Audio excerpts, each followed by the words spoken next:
بسم اللہ الرحمن الرحیم۔ عربی کا معلم الدرس الرابع عشر فعل ہم پڑھ رہے ہیں۔ پارٹ 1 مکمل ہو گیا ہے۔ اب آج کی اس ویڈیو کے اندر ہم اس کا پارٹ 2 پڑھیں گے۔ حضرت نے جیسے کہ آپ کو بتایا تھا کہ فعل کی دو قسمیں ہوتی ہیں، ایک ہوتا ہے فعل ماضی جس میں گزرے ہوئے زمانے میں کسی کام کا ہونا یا کرنا بتایا گیا ہوتا ہے، دوسری ہوتی ہے فعل مضارع جس میں موجودہ یا آئندہ زمانے کے اندر کسی کام کا کرنا یا ہونا بتایا جاتا ہے۔ دوسری بات گزشتہ سبق کے اندر یہ گزری تھی کہ اگر حرف اصلی آپ نے معلوم کرنے ہیں تو کسی بھی فعل ماضی کا جو پہلا صیغہ ہے فعل واحد مذکر غائب آپ اس کو معلوم کر لیں تو آپ کو اس کے حرف اصلی یا دوسرے لفظوں میں مادہ کی آپ کو پہچان ہو جائے گی۔ اب یہاں سے بتانا یہ چاہ رہے ہیں کہ جو فعل ماضی معروف ہے اس کے کل 14 صیغے ہیں۔ یہ جو 14 صیغے ہیں اس میں غائب کے کچھ صیغے ہیں اور مخاطب کے کچھ صیغے ہیں اور متکلم کے کچھ صیغے ہیں۔ پھر غائب کے اندر یا تو واحد ہوگا یا تثنیہ ہوگا یا جمع ہوگا، اسی طریقے سے یا مذکر ہوگا یا پھر مؤنث ہوگا۔ مخاطب میں بھی ایسے ہی ہے، یا تو مذکر ہوگا یا پھر مؤنث ہوگا، اور متکلم میں بھی ایسے ہی ہے، یا تو مذکر ہوگا یا پھر مؤنث ہوگا۔ متکلم کے اندر کوئی اتنا خاص فرق نہیں ہوتا ہے، البتہ غائب اور مخاطب کے اندر بہت زیادہ فرق ہوتا ہے۔ اب اگر آپ نے واحد مذکر غائب کے لیے آپ نے کوئی لفظ لے کر آنا ہے، اگر کاتا تو آپ لے کر آئیں گے کاتبہ۔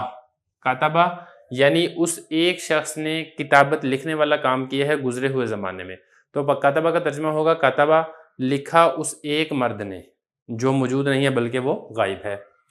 اور اگر آپ نے واحد مؤنث کے بارے میں بتانا ہے تو پھر آپ اس کے لیے لے کر آئیں گے کاتبت، لکھا اس ایک عورت نے جو کہ موجود نہیں ہے بلکہ غائب ہے۔ اور اگر آپ نے ایک نہیں بلکہ آپ نے دو کے بارے میں بتانا ہے تو تثنیہ مذکر کے لیے آپ لے کر آئیں گے کاتبا۔ کاتبہ کا معنی یہ ہوگا لکھا ان دو مردوں نے جو موجود نہیں ہے بلکہ غائب ہیں۔ اور تثنیہ مؤنث کے لیے آپ لے کر آئیں گے کاتباتا، لکھا ان دو عورتوں نے جو موجود نہیں ہے بلکہ وہ غائب ہیں۔ اور اگر آپ نے جمع بتانا ہے تو جمع مذکر کے لیے آپ لے کر آئیں گے کاتبو، لکھا ان سب مردوں نے جو موجود نہیں بلکہ غائب ہیں۔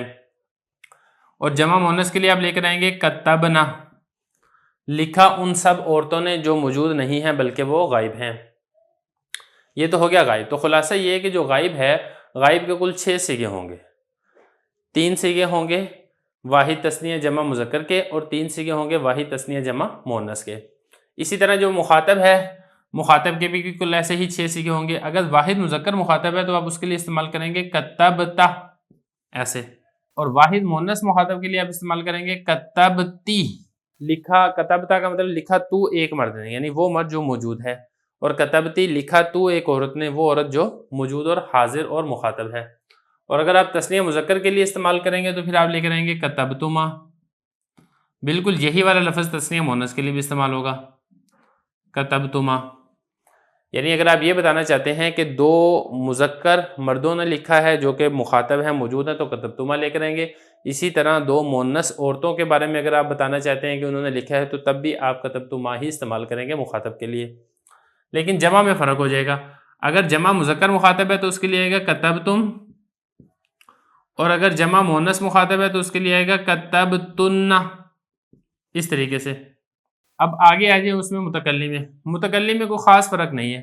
متکلم میں جو واحد ہے یعنی واحد مذکر متکلم، اگر کہنے والا اپنے بارے میں کوئی بات بتا رہا ہے اس کو متکلم کہا جاتا ہے۔ اگر واحد مذکر متکلم ہے تو تب بھی کتبتو آئے گا، اور اگر واحد مؤنث متکلم ہے تو تب بھی کتبتو ہی آئے گا۔ یعنی بات کرنے والا اپنے بارے میں بتا رہا ہے جو واحد ہے، چاہے مذکر ہو چاہے مؤنث ہو، اس کے لیے یہ کتبتو کا لفظ ہی استعمال کیا جائے گا۔ اور اسی طرح تثنیہ متکلم اور جمع متکلم، چاہے مذکر ہو چاہے مؤنث ہو، اس کے لیے کتبنا کا لفظ آئے گا۔ اب تثنیہ مذکر متکلم ہے تو کتبنا، تثنیہ مؤنث متکلم ہے تو کتبنا، جمع مذکر متکلم ہے تو کتبنا، جمع مؤنث متکلم ہے تو کتبنا۔ تو اس میں کوئی فرق نہیں ہوگا متکلم کے اندر، تثنیہ میں اور جمع میں، مذکر میں اور مؤنث میں۔ تو یہ اس اعتبار سے دیکھیں گے تو کل 14 صیغے بن جاتے ہیں۔ اب اگلی بات جو آپ نے سمجھنے کی ہے نا وہ یہ دیکھیں کہ جو پہلا صیغہ ہے واحد مذکر غائب، اس میں تو صرف اور صرف مادہ ہے، حروف اصلی ہیں کاف تا با، لیکن اس کے علاوہ باقی تمام صیغوں کے اندر آپ کو حروف اصلی کے ساتھ ساتھ حروف زائد بھی ملیں گے۔ جیسے کتبا میں الف زائد ہے، کتبو میں واو زائد ہے، کتبت میں تا زائد ہے، یہاں پہ تا الف زائد ہے، یہاں پر نون زائد ہے، یہاں پر تا زائد ہے، یہاں پر تما زائد ہے، یہاں پر تم زائد ہے، یہاں پر تننا زائد ہے، یہاں پر تما زائد ہے. صرف پہلا سیغہ ایسا ہے جس کے اندر صرف اور صرف مادہ ہوتا ہے، صرف اور صرف حروف اصلی ہوتے ہیں. اس کے علاوہ باقی تمام سیغوں کے اندر، باقی تمام الفاظ کے اندر مادے کے علاوہ، حروف اصلی کے علاوہ حروف زائد بھی موجود ہوتے ہیں. تو یہ کل 14 سیغے ہیں. تو آپ نے ان کو اچھے طریقے سے ذہن نشین کر لینا ہے. واحد مذکر کے لیے کیا سیغہ استعمال ہوتا ہے، واحد مونس کے لیے کیا استعمال ہوتا ہے، مذکر مخاطب کے لیے، مونس مخاطب کے لیے، متکلم کے لیے، غائب کے لیے، تثنیہ کے لیے، جمع کے لیے. یہ ساری کی ساری مختلف حالتیں ہیں جن کے اعتبار سے سیغے کے اندر کچھ نہ کچھ تبدیلی ہو رہی ہے.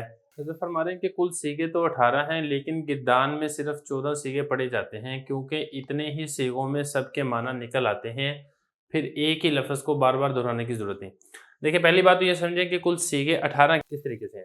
18 اس طریقے سے ہیں. غائب کے 6 سیغے ہیں. غائب کے 6 سیغوں میں سے 3 سیغے ہیں مذکر کے.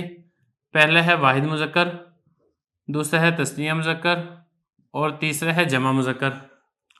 اور 3 سیغے ہیں مونس کے. پہلا ہے واحد مونس، دوسرا ہے تثنیہ مونس، اور تیسرا ہے جمع مونس. کل 6 سیغے ہو گئے. اسی طریقے سے مخاطب میں بھی ایسے ہی ہیں 6. پہلا ہے واحد مذکر مخاطب، دوسرا ہے تثنیہ مذکر مخاطب، اور تیسرا ہے جمع مذکر مخاطب. چوتھا ہے واحد مونس مخاطب، اور پانچواں ہے تثنیہ مونس مخاطب، اور چھٹا ہے جمع مونس مخاطب. 12 ہو گئے. اسی طریقے سے متکلم میں بھی ایسے ہی ہیں 6. واحد مذکر متکلم، تثنیہ مذکر متکلم، جمع مذکر متکلم، اسی طرح واحد مونس متکلم، تثنیہ مونس متکلم، اور جمع مونس متکلم. تو اصولی اعتبار سے تو کل 18 سیغے بنتے ہیں، لیکن 18 سیغے لکھے نہیں جاتے ہیں، لکھے جاتے ہیں 14 سیغے. 14 سیغے کیوں لکھے جاتے ہیں؟ اس میں جو 4 سیغے ہیں یہ نہیں لکھے جاتے. ان میں سے ایک یہ ہے، دوسرا یہ، تیسرا یہ، اور چوتھا یہ. باقی 14 لکھ دیے جاتے ہیں، کیونکہ جو متکلم کے 2 سیغے ہیں نا، یہ کتبتو اور کتبنا، اس میں باقی سارے آ جاتے ہیں. کتبتو میں مذکر بھی آ جاتا ہے، مونس بھی آ جاتا ہے واحد میں، اور جو کتبنا ہے اس میں تثنیہ متکلم بھی آ جاتا ہے، جمع متکلم بھی آ جاتا ہے، مذکر بھی آ جاتا ہے، مونس بھی آ جاتا ہے. تو اس لیے 18 نہیں لکھے جاتے، 14 لکھ دیے جاتے ہیں، کیونکہ یہ بتا رہے ہیں کہ اتنے ہی سیغوں میں سب کے معنی نکل آتے ہیں. پھر ایک ہی لفظ کو بار بار دہرانے کی ضرورت نہیں. پھر اس کے اوپر ایک سوال ہی پیدا ہوتا ہے کہ اگر آپ لفظ کو بار بار دہرانا نہیں چاہتے ہیں تو پھر 14 نہیں 13 ہونے چاہیے، کیونکہ جو کتبتو ما ہے جس طریقے سے تثنیہ مونس کے لیے آتا ہے، بالکل ایسے ہی تثنیہ مذکر کے لیے بھی تو کتبتو ما ہی آتا ہے. تو اب یہاں پر بھی ایک ہی ذکر کر دیں. یہاں پر تو آپ نے دونوں ذکر کیے ہیں، ایسا کیوں ہے؟